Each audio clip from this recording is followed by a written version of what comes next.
Hello everyone, welcome back to new video. दोस्तों, जैसे आप जानते हैं कि हरियाणा में सीईटी का एग्ज़ाम हमारा 26 और 27 तारीख को हो चुका है। 4 शिफ्टों में एग्ज़ाम हुआ था। कुछ शिफ्ट इजी थी, कुछ मुश्किल थी, जैसा कि आपने बताया। तो उसके बारे में डिस्कस करेंगे। मेनली इस वीडियो में हमारा टॉपिक रहेगा नॉर्मलाइजेशन के ऊपर कि कैसे क्या रहेगा, किसके कितने नंबर कटेंगे, ऐड होंगे, क्या रहेगा, उसके बारे में बात करेंगे। तो चलिए शुरू करते हैं। शुरू करने से पहले जैसे आप देख रहे हैं स्क्रीन पे, ये हमारा टेलीग्राम चैनल है जिसमें हम ओनली जो भी आपके डाउट होते हैं किसी भी सब्जेक्ट के, उनके ऊपर ही काम करते हैं, यानी आपको सोल्यूशन प्रोवाइड करवाते हैं। मेनली इस ग्रुप का फोकस रहता है कि जो भी आपके डाउट होते हैं मैथ के, रीजनिंग के, इंग्लिश के, किसी भी सब्जेक्ट के, उनका सोल्यूशन आपको इस ग्रुप में मिलेगा। मैं दे सकता हूँ या फिर कोई भी जो ग्रुप में जुड़े हुए हैं सभी साथी एक दूसरे की हेल्प करने में इस ग्रुप में बहुत आगे हैं और एकदम से आपको उसका सोल्यूशन मिल जाएगा। सो इस ग्रुप को आप ज्वाइन कर सकते हैं, लिंक दिया है डिस्क्रिप्शन में, ठीक है। तो चलिए शुरू करते हैं और देखते हैं नॉर्मलाइजेशन का कैसे होगा और क्या उसका प्रोसेस रहने वाला है। तो इसमें हाल ही में एचएसएससी ने अपनी वेबसाइट पे एक नोटिस जारी किया था 11 जुलाई 2025 को, जिसमें लिखा था कि नॉर्मलाइजेशन हम सीईटी 2025 में करेंगे और वो कैसे करेंगे वो इन्होंने बताया था। तो लाइन पढ़िए कि further this is information for the all concern that the normalization procedure as published vide public notice date 4/11/2022 को एक नोटिस डाला था वेबसाइट पे, और उसका जो टाइटल था वो था notice to the candidate for the normalization in written examination OMR based of common eligibility test CET 2022 Haryana for group C post. ठीक है, 4/11/2022 को एक नोटिस डाला था जिसमें बताया था कि हम इस मेथड से नॉर्मलाइजेशन करेंगे, और वो मेथड क्या है वो मैं आपको दिखाता हूँ। वो नोटिस है जो कि 4/11/2022 को वेबसाइट पे आया था, और इसमें पूरा प्रोसेस CET 2022 में भी इसी के बेस पे नॉर्मलाइजेशन आपके हुए थे। और इसमें देखिए डेट आप चेक कर सकते हैं 4/11/2022 को, और इसमें एंटी ने हमारा एग्ज़ाम लिया था, ठीक है। और उन्होंने पूरा प्रोसीजर इसमें बताया कि हम कैसे नॉर्मलाइजेशन करेंगे। ये PDF आपको ग्रुप में मिल जाएगी यदि आपको देखनी है। जहाँ तक मैंने इसको स्टडी किया है इस पूरे प्रोसीजर को कि कैसे ये अपना स्कोर को नॉर्मलाइज करते हैं, उसके बेस पे इसने कुछ एग्जांपल दिए हैं, ठीक है। और इसमें रोल क्या रहता है, किन किन फैक्टर का रोल रहेगा, जो कुछ टर्म इसमें यूज की गई हैं, जैसे रो स्कोर, ठीक है। रो स्कोर आपका क्या है, जो आपके एक्चुअल में मार्क्स आए हैं। जैसे अभी आपके सीईटी में आप बोल रहे हो ना कि मेरे 90 क्वेश्चन ठीक है, 90 मार्क्स हैं, 85 मार्क्स हैं, 75 मार्क्स हैं, वो आपका रो स्कोर बोला जाएगा। और इसमें और फैक्टर किसका है कि शिफ्ट में कितने बच्चों ने एग्ज़ाम दिया है, ठीक है। किसी में टोटल मान लेते हैं 12.5 लाख लोगों ने पेपर दिया है, तो किसी शिफ्ट में 4 लाख लोगों ने पेपर दिया है, किसी में 3.5 लाख लोगों ने दिया है। ये आपका नंबर अलग अलग है चारों शिफ्टों का, यानी who appeared candidate who appeared in each shift, ठीक है जी। और उसमें शिफ्ट में जो आपके मार्क्स आए हैं उसको एक डिक्रीजिंग ऑर्डर में लिखा जाएगा। जैसे शिफ्ट 1 की बात करें, किसी के मान लो 85 वाला टॉपर है शिफ्ट 1 में, पहली शिफ्ट में, तो उनमें 80, फिर 79, 78, 76, 75, 74, 60, 55 ऐसे डिक्रीजिंग ऑर्डर में उनको लिखेंगे। एक बार आप ये लिस्ट देखिए, मैंने इसके बेस पे ही कुछ डाटा थोड़ा सा किया है। जैसे ये आपकी शिफ्ट 1 है, ये वाला, ये शिफ्ट 2 है, ये शिफ्ट 3 है, और ये शिफ्ट 4 के बच्चे हैं। पहले शिफ्ट में एग्ज़ाम दिया 11 बच्चों ने, दूसरे में दिया 8 बच्चों ने, तीसरे में दिया 12 बच्चों ने, और चौथे में दिया 10 बच्चों ने, ठीक है। और पहली में जो टॉपर है, ये जो हमारे अभी सीईटी के एग्ज़ाम हुए हैं उनके मतलब जो स्कोर बच्चे बता रहे हैं उनके बेस पे ही मैंने इन मार्क्स को लिया है। जैसे पहली शिफ्ट थी थोड़ी मुश्किल बता रहे थे, तो मैंने माना है उसको कि 78 वाला बच्चा उसमें टॉपर है। शिफ्ट 2 में 85 वाला बच्चा टॉपर है। शिफ्ट 3 में 90 नंबर वाला टॉपर, और शिफ्ट 4 में 79 नंबर जिसके हैं वो टॉपर मैंने माना है, ठीक है जी। अब इनके परसेंटाइल कैसे निकालते हैं, जैसे इसका मैंने 100 निकाला, इसका 100 निकाला, यानी अपने अपने शिफ्टों में टॉपर जो है उनके 100 परसेंटाइल निकाल लिए।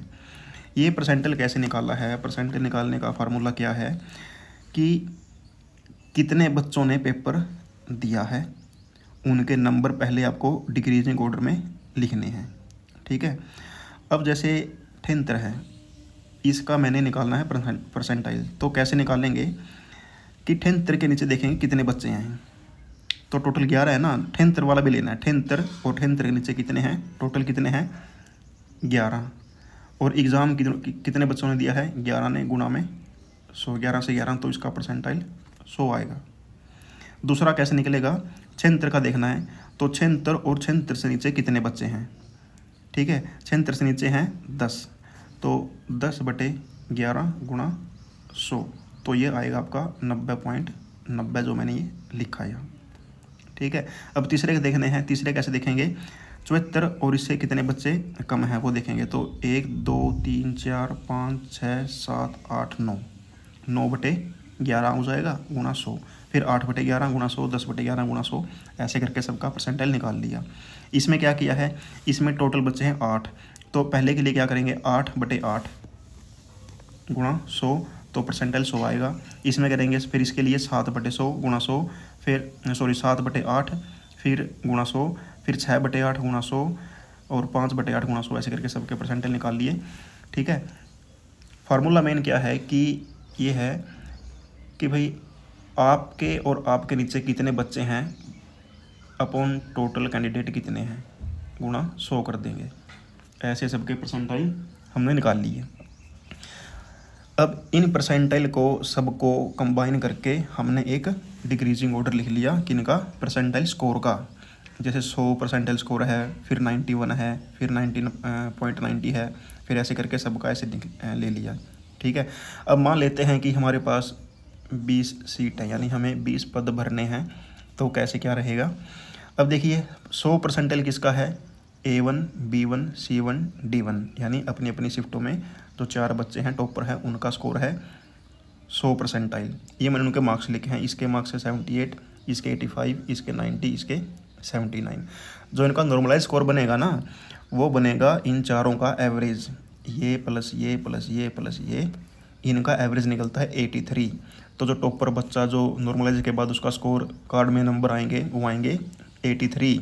ठीक है, अब जैसे पहली शिफ्ट आपकी मुश्किल थी, इसमें 78 वाला टॉपर था, तो इसका अब स्कोर बन गया 83। तीसरी शिफ्ट 90 थी, तीसरी शिफ्ट इजी थी, इसमें 90 बच्चा नंबर लेके टॉपर था वो, लेकिन अब उसके 83 नंबर बन जाएंगे। ठीक है जी, ऐसे ही अब जैसे फिर मैंने परसेंटाइल देखा कि दूसरे नंबर पे कौन है, तो दूसरे नंबर पे है C2, यानी ये बच्चा, इसके परसेंटाइल 100 के बाद है, यानी डिक्रीजिंग ऑर्डर लिखना है ना, तो 91.66 है इसका परसेंटाइल C2। ये है तीसरी शिफ्ट में, तीसरी शिफ्ट के नीचे लिख दिया मैंने 88, इसके क्योंकि 88 नंबर थे ना, ये देखो 88 नंबर थे, लिख दिया। जो मैंने ब्लू पेन से लिखे हैं ना ये चीज़ें, ये हमारे पास नहीं थी, क्योंकि हमें स्कोर निकालने के लिए इन चारों का एवरेज लेना है ना, लेकिन इस लाइन में हमारे पास क्या था, ये 88 ही था। तो ये निकला है एक फॉर्मूले से। ठीक है, वो फॉर्मूले आपको मैं बताऊंगा बाद में, लेकिन जो ये नंबर आएंगे ना, ये जो मैंने ब्लू पेन से लिखे हैं सारे, जैसे ये लिखे हैं, ये लिखे हैं, ये भी एक डिक्रीजिंग ऑर्डर में ही आपको मिलेगा सारा। ठीक है, अभी तो मैंने ये जस्ट जैसे 78 इसका था, 76 इसका है, तो बीच में मैंने 77 ले लिया अपने मतलब समझाने के लिए। लेकिन मैंने अभी बच्चे लिए हैं 10-12 मैक्सिमम, लेकिन CET में है लाखों, तो यहाँ पे ये नंबर मिलेगा आपको 77.9, ऐसे और भी बच्चे बहुत मिलेंगे नीचे इसके। ठीक है, जस्ट आपको एवरेज लेने के लिए बताया है।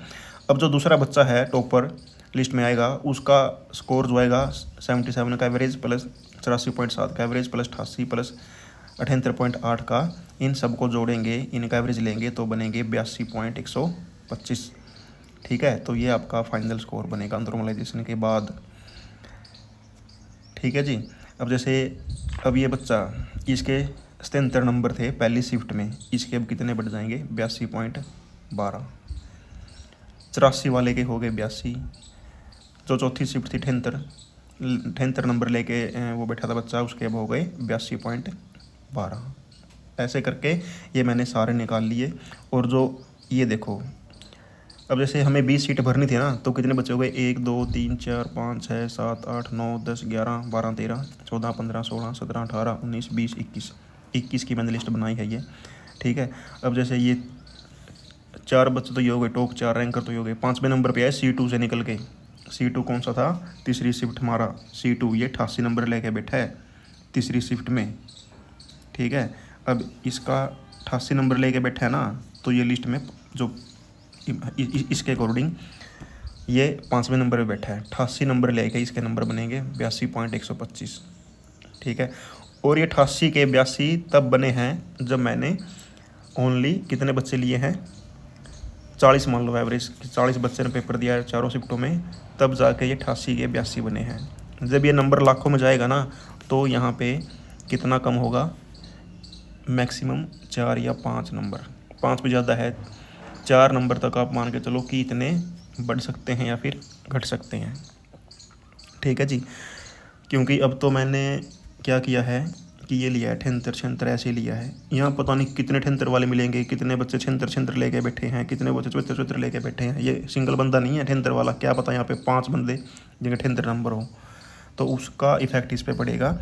तो मेरे अकॉर्डिंग नंबर जो आपके कट सकते हैं 4 नंबर या फिर 4.5 नंबर से ज़्यादा नंबर आपके कटने मुश्किल हैं, ठीक है। तो इसके बेस पे आपके क्या बनते हैं जी, लिस्ट बनती है नॉर्मलाइजेशन का। और इस सब के बाद फाइनल यदि आप देखोगे मतलब कि इसके कैसा ये मेथड है, तो जो टॉप 20 बच्चे हैं ना, क्योंकि 20 पोस्टें हमारे पास 20 हमें भरने थे, तो 20 में से 5 बच्चे हर शिफ्ट से आए हैं। इसमें से एक में से 4 आए हैं, जो शिफ्ट आपकी दूसरी है इसमें से 4 बच्चे सेलेक्ट हुए हैं। जो शिफ्ट आपकी पहली है उसमें से 6 बच्चे लगे हैं। शिफ्ट नंबर जो आपकी थी, सॉरी एक ये A6 है ना, ये मैंने बाद में 21वां बच्चा, ये 21वां, तो इसको हटा देते हैं। तो यहाँ से भी 5 लगे हैं, 3 और 2 5, यहाँ से 4, यहाँ से 3 और 3 6, और यहाँ से भी 5, यहाँ से 6 5 4 5, ठीक है। इसकी लिस्ट के अकॉर्डिंग जो मैंने बनाई है, इसमें दूसरी शिफ्ट से 4 बच्चे लगे हैं, लेकिन तीसरी शिफ्ट से 6 बच्चे आगे आए हैं। मतलब कहने का मतलब क्या है कि आपका कंपटीशन आपकी शिफ्ट में है, दूसरे से कंपेयर मत कीजिए कि मेरे पहली शिफ्ट में 78 आ गए, तीसरी वालों के 90 आ गए। आप 78 और वो 90 बराबर हो भाई। अगर आप टॉप पर हो ना अपनी शिफ्ट में, तो आपका रैंक दोनों का एक है, ठीक है जी। तो ये था आपका नॉर्मलाइजेशन मेथड, जिसके बेस पे आपको आपका स्कोर कार्ड आपको मिलेगा, ठीक है जी। इसके लिए काफ़ी मैसेज मेरे पास आ रहे, तो मैंने सोचा वीडियो बना दें। आई होप इसमें आपको कुछ समझ में आया होगा। और मतलब ज़्यादा वो ना करें कि कई जगह मैंने सुना है कि ये बोल रहे हैं कि 11-12 नंबर आपके डिक्रीज होंगे, तो ऐसा बिल्कुल नहीं है। मैक्सिमम 4 या 5 नंबर आपके इसमें कट सकते हैं, ठीक है। सो इसके रिगार्डिंग कोई डाउट है, क्वेरी है, आप पूछ सकते हैं टेलीग्राम ग्रुप में, या फिर वीडियो के कमेंट में आप मेरे से पूछ सकते हैं। सो मिलते हैं अगली वीडियो में। Thank you.